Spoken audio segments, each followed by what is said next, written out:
Bienvenidos, bienvenidas todas a la sesión de Historia Electivo Cuartos Medio A y B. El tema de hoy día, ya lo conversamos hace unos minutos atrás, es sobre el impacto de la Guerra Fría en Chile y Latinoamérica, o viceversa, da lo mismo. Objetivos. Claramente comprender el impacto de la Guerra Fría en el contexto tanto latinoamericano como chileno. Una revisión bastante general y no específica. Y analizar la influencia de Norteamérica en el desarrollo de nuestra historia del siglo XX, ¿ya? Porque si uno habla de hitos históricos en donde se note mucho la Guerra Fría, en Chile hay muchos momentos, ¿ya? Gobiernos, intentos de golpes de Estado logrados, la cultura también que se va modificando con el tiempo, el nivel de consumo que tiene la sociedad chilena a medida que va avanzando en cuanto a un modelo económico puntual, entre otras cosas. Un ejercicio que puede complementar, tal vez de manera distinta, pero que trata de llevar un poco y aterrizar un poco el tema. ¿Qué relación, según la pregunta, puede tener entre la Guerra Fría, esta lucha ideológica, con esta foto? La Obsérvenla. Operación Cóndor, ¿Por qué la Operación Cóndor, Lucho? porque después el de atrás le hizo un golpe de estado a la Allende. Ya, perfecto. Estamos claros que son dos personajes conocidos, Augusto Pinochet, Salvador Allende. Ya. Una situación puntual que dice Luciano como la Operación Cóndor. Bueno, y hubieron muchas otras. ¿M? Ok, ¿quién más? ¿Quién más se puede dejar caer con algún comentario o opinión? ¿Qué relación hay de la Guerra Fría con esta imagen? ¿Qué simbólicamente podemos analizar? Hay muchas reflexiones que se pueden establecer. Una ya la dio a través de una respuesta puntual y concreta de Luciano, pero hay muchas otras cosas detrás. ¿Qué más? El socialismo y el capitalismo. ¿Por qué, Sol? Porque Allende representaba como de la izquierda y Pinochet la derecha, y la Guerra Fría es entre país comunista y capitalista. Ya. La representación gráfica de la lucha ideológica, pero a la realidad nuestra. Allende, presidente elegido democráticamente como un gobernante comunista socialista, ¿ya? Que representa en parte muchas de esas visiones que nacen con esta ideología socialista soviética, y Pinochet, que podría ser denominado el último recurso del capitalismo americano para tratar de derrocar legalmente, por así decirlo, el gobierno de Allende. Todo el mundo sabe cómo termina esta historia. De hecho, sabemos que, o si no lo sabían, Allende fue el presidente que designa a Pinochet como comandante en jefe del ejército luego de la muerte del antecesor de Pinochet, que si no me equivoco era René Schneider. No sé si tiene que ver un poco con la operación Cóndor, tal vez, u otra operación. Pero la relación entre estos dos personajes inicialmente era bastante bilateral, ya bastante horizontal. Tenían una respectiva cercanía política, qué sé yo, pero que todo el mundo sabe cómo termina finalmente. Pinochet no es el que origina el golpe de Estado, de hecho es el último en sumarse a la junta militar y por lo tanto la actitud golpista contra el gobierno de Allende, que tenía que terminar en el año 76, si no me equivoco, y no en el 73. Pero de ahí hay un simbolismo de dos posturas ideológicas, Allende claramente más que Pinochet, y por lo tanto todo lo que ya es historia conocida en nuestro país. Por lo tanto, el efecto de la Guerra Fría se traduce mucho, por ejemplo, en estos dos personajes, y en los que han estado antes de ellos y los que vinieron después de ellos. ¿Ya? No solamente ahí. ¿Ya? Es una imagen muy llamativa porque Pinochet en algún momento le cubría la espalda a Allende, como simbólicamente muestra la foto, y ya saben la historia que ocurrió posteriormente. Por lo tanto, hay una representación simbólica de esta lucha ideológica. Pinochet es el último recurso del capitalismo para tratar de sacar el poder a Allende, porque Estados Unidos intervino en Chile claramente, eh, eh, eh, eh, eh, metieron recursos, llevaron gente de la CIA, eso es algo que también es sabido y que entre otras cosas permitió eh, generar un boicot al sistema económico y político que existía con Allende ya en el poder, ¿ya? Pero primero está Chile. Sí, para muchas personas siempre va a estar la patria, la bandera, la geografía, el territorio, Luciano, pero hay otras personas que no lo ven así, ¿cachai? Que buscan o sienten que son primordiales otras cosas. Y todo se respeta por lo menos en esta trinchera llamada clase de historia. Pero vamos derechamente al asunto. Bueno, impacto de la Guerra Fría en Chile y América Latina. Bloque capitalista y bloque socialista o comunista. Por el lado capitalista, sabemos que la región de Latinoamérica ya está influenciada para esta época, incluso un poco antes de la Guerra Fría, por Estados Unidos, ¿ya? Pero los gringos quieren establecer con más fuerza el modelo capitalista, el modelo democrático o el sistema keynesianista de economía. John Maynard Keynes, un economista muy famoso que trajo muchas ideas que refrescaron el capitalismo que existía en ese entonces. Y muchos países latinoamericanos se estaban sumando hace rato a esta democracia, a este capitalismo liberal y a otros modelos provenientes de Norteamérica.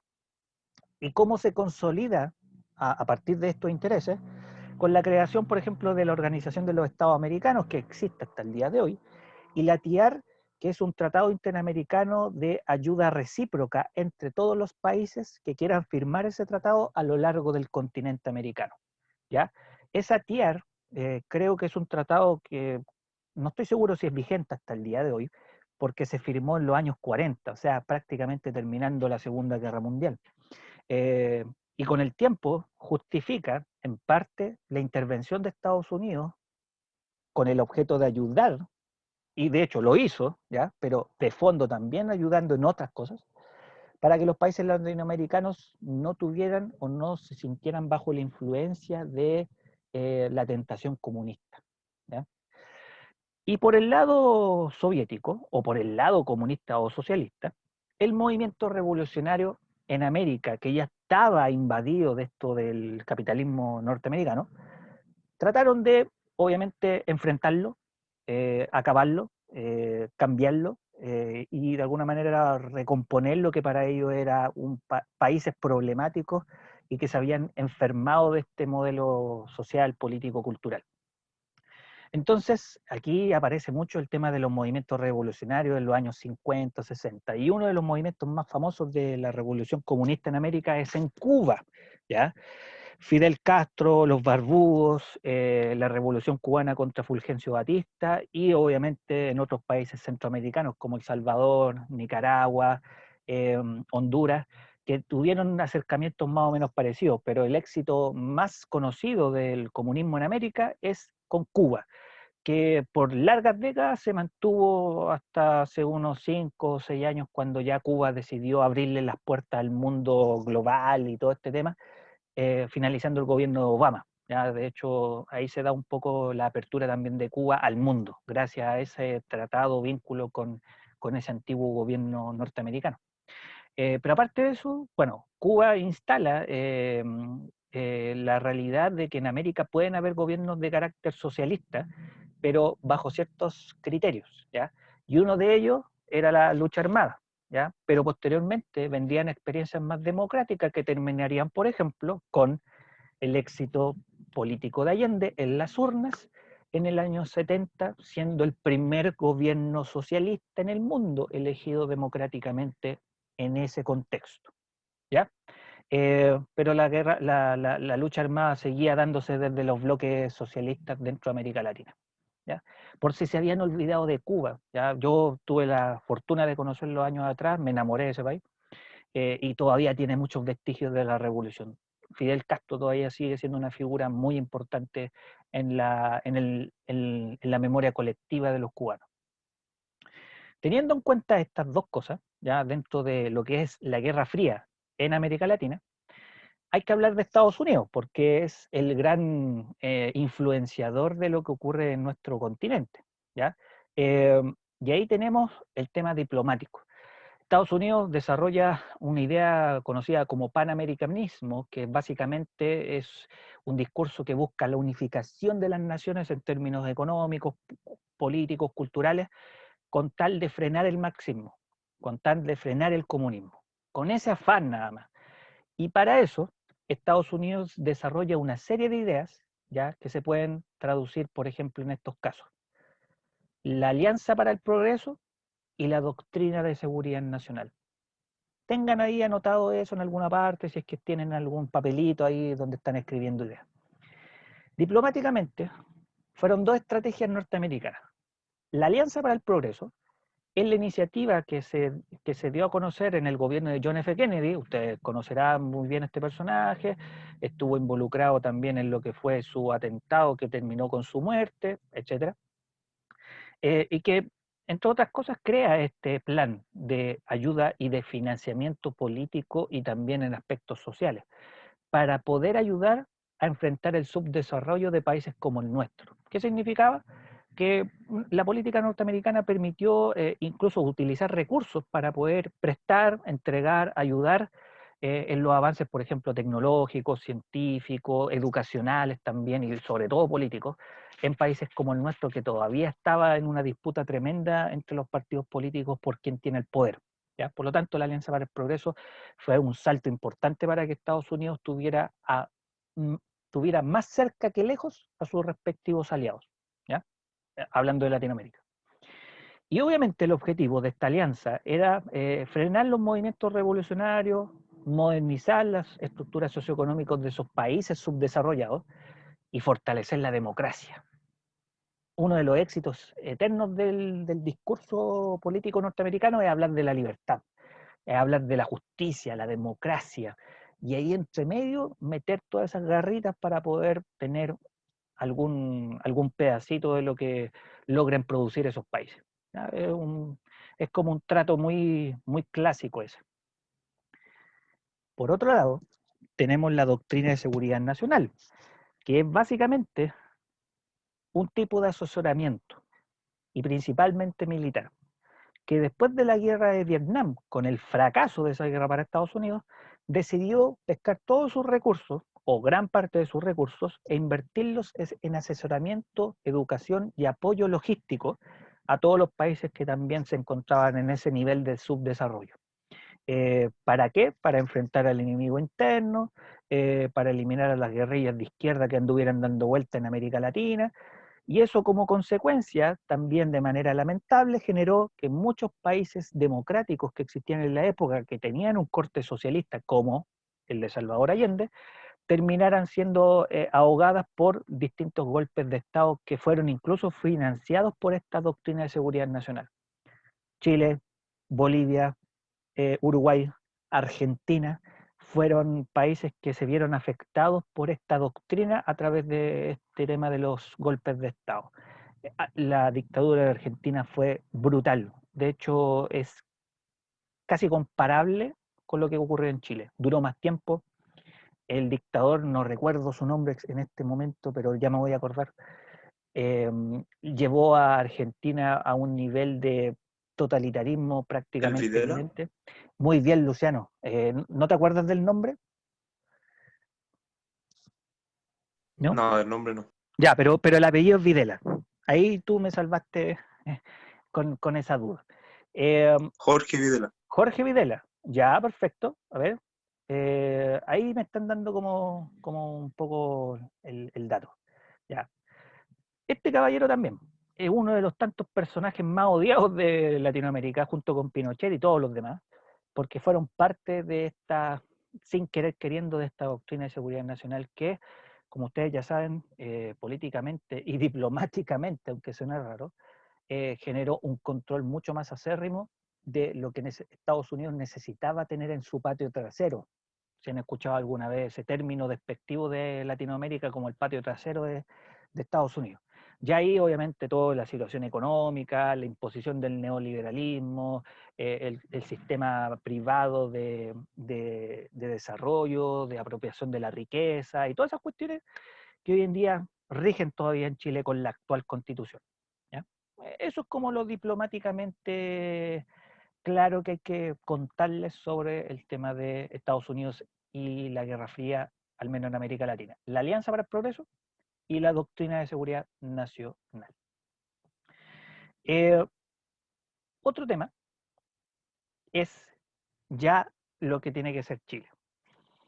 La influencia americana en Chile. A lo largo del siglo XX, la influencia de Estados Unidos es evidente y se puede sintetizar por lo menos en 3 ámbitos. El primero, o pueden ser un poco más también, no solamente son 3. El primero claramente es el económico. Como por ejemplo, lo que está ahí en pantalla. A lo largo de los años, desde los años 10, años 20 del siglo XX y obviamente hasta el día de hoy, la intervención de Estados Unidos con este afán de poder colaborar, contribuir, educar y aportar también, significó que las empresas privadas hechas o made in USA se instalaran en Chile y se apropiaran del control, por ejemplo, de los minerales o de las materias primas. El salitre muchas veces fue controlado por británicos y después llegaron algunos norteamericanos, pero ya después el cobre, que hasta el día de hoy posee un porcentaje bastante alto respecto al dominio norteamericano, a principios del siglo, perdón, a mediados del siglo XX, era brutal el control que tenían las empresas norteamericanas. La Anaconda Kennedy, la Anaconda Company y otras más son muy famosas en la historia de lo que es el cobre en Chile, porque básicamente controlaron la explotación de ese mineral en nuestro propio territorio, ¿ya? Y así sucesivamente vinieron otro tipo de intervenciones o aportes o influencias de carácter económico, por ejemplo, las misiones económicas. Cuando Chile vivía mucha inflación, muchas crisis, muchas problemáticas que no lograron solucionarse con las personas aquí en Chile, economistas, políticos, ministros, qué sé yo, Estados Unidos mandaba o Chile pedía ayuda a economistas norteamericanos, a especialistas en el tema, y ahí aparecieron las famosas misiones. Por ejemplo, la del 25, la misión Kemmerer, que terminó con la creación del Banco Central, hasta el día de hoy vigente, la misión Klein-Sachs de los años 50, ya que buscó reducir la inflación, y la Alianza para el Progreso durante el gobierno de Eduardo Frei Montalva entre los años 60 y comienzo de los 70, con esta ayuda financiera. ¿Ya? Por lo tanto, podemos hablar en forma muy concreta la influencia o derechamente la intervención en temas económicos que en algunos casos era necesario ser solucionado con gente con mayor expertise y conocimiento. Y ahí Estados Unidos estableció un aporte súper relevante, ya que tiene pros como también tiene muchos contras. ¿Mm? Otro ámbito de influencia, segundo al menos de esta sesión, es evidentemente el político. ¿Ya? Y aquí ya han habido cosas que he mencionado. Pero durante el siglo XX la influencia económica, o sea, perdón, la influencia política de Norteamérica es evidente hasta el día de hoy.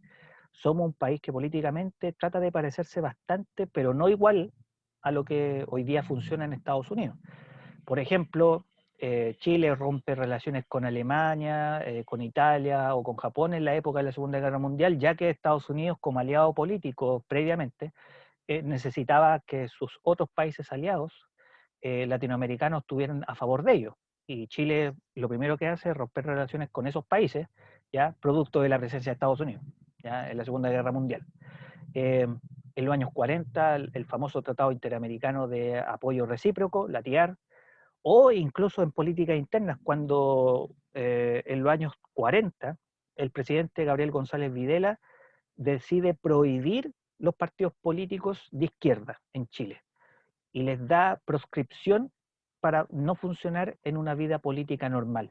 Y eso se debe en parte porque también Chile tiene que tomar una postura cuando Estados Unidos gana la guerra, ¿ya? Y obviamente necesita el aporte y la ayuda política de todos sus socios comerciales, ideológicos, etcétera, dentro de lo que es el contexto latinoamericano. Y una de las acciones que ocurre, por ejemplo, en Chile es prohibir los partidos políticos. Y ocurre, por ejemplo, en el gobierno de ese caballero que está ahí mencionado. Y ya en los años 60, bueno, la injerencia política es más evidente todavía en la política interna chilena. Derechamente intervencionismo, derechamente financiamiento a partidos políticos pro capitalismo que existían en Chile, y lo que ya hemos mencionado en algunas ocasiones sobre lo que terminó, por ejemplo, siendo un golpe de Estado, que se justifica en gran medida también porque Estados Unidos genera intervenciones en ayuda de partidos políticos opositores al gobierno de Allende. ¿Mm? Por lo tanto, la política claramente estuvo muy intervenida, muy influenciada por la mentalidad americana, norteamericana del progreso, la democracia y en la propiedad privada. Y finalmente, lo que yo les pregunté al principio de la clase podría enfocarse aquí. ¿Cuál es nuestra película favorita?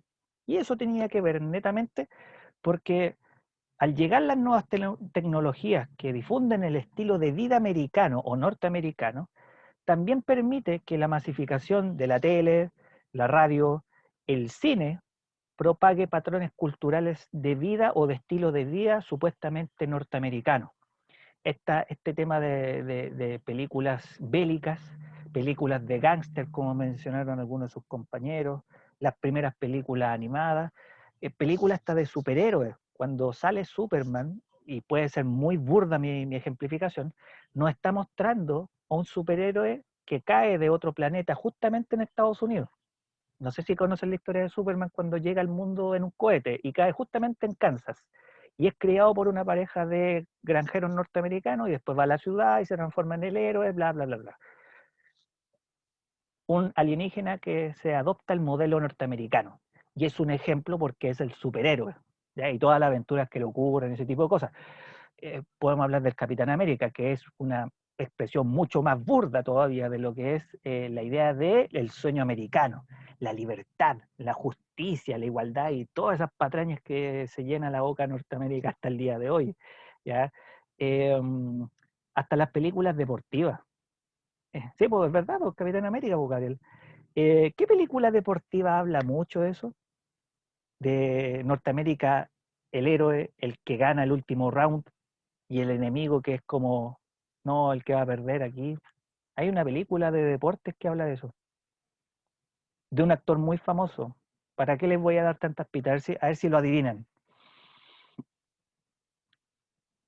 Correcto, Rocky. El Luciano y la Rocío se pueden reír y los demás también. ¿Han visto Rocky? Bueno, Rocky tiene como 7 películas, son muchas. Yo soy fanático de la saga, pero hay una en particular que es el ejemplo de la Guerra Fría puesta en el boxeo. Y es Rocky 4. ¿Ya? No, no es el club de la pelea, Rocío. No, no, no, no. No, es una cuestión muy nada que ver. No, no. Rocky 4 es una película 100% hollywoodense, un actor súper consolidado como Sylvester Stallone, y más encima una película que lo enfrentan contra, como dice el Seba Flores, contra Iván Drago, el ruso. ¿Ya? Vean la película, es un desastre argumentacionalmente, el argumento es pésimo. De hecho, no ganó ni un Oscar y no se merece nada. Pero cuando salió al cine, le fue excelente. Llenó la sala, ganó millones, porque muestran al boxeador americano como el héroe y obviamente al luchador ruso, al boxeador ruso, Iván Drago, como el derrotado.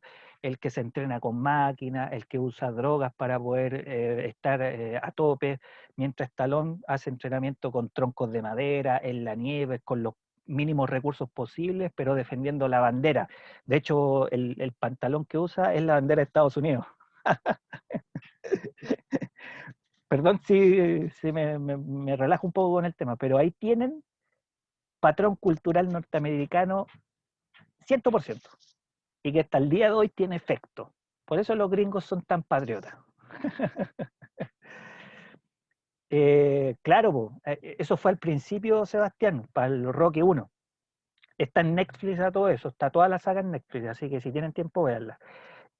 Para la primera película, claro, porque era una película independiente. Tenía muy poco presupuesto, Stallone tuvo que hacer de todo. ¿Ah? Dicen que Sylvester Stallone, para dejar la película, vendió su perro. Sí, pues de hecho el perrito que aparece en la película, que es como un perrito bien grande, no sé qué raza es, Batcat se llama, es el perro de Stallone. Y él tuvo que venderlo y cuando recuperó ganancias, lo volvió a comprar. Y a la Para... persona que se lo vendió lo volvió a recuperar y se lo vendió al triple de que él se lo había vendido. Exactamente. Qué bueno que sepa usted la historia, ¿eh? Qué bueno. Yo soy fanático de la saga. Tuve que investigar un poco.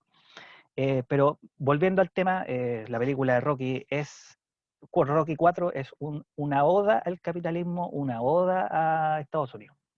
de verdad. Véanla, se van a matar de la risa, no porque sea chistosa, sino porque de verdad la película es pésima, pero llama tanto la atención el mensaje que trae. Bueno, eso. Bueno, finalizando, porque si no se me alarga la clase.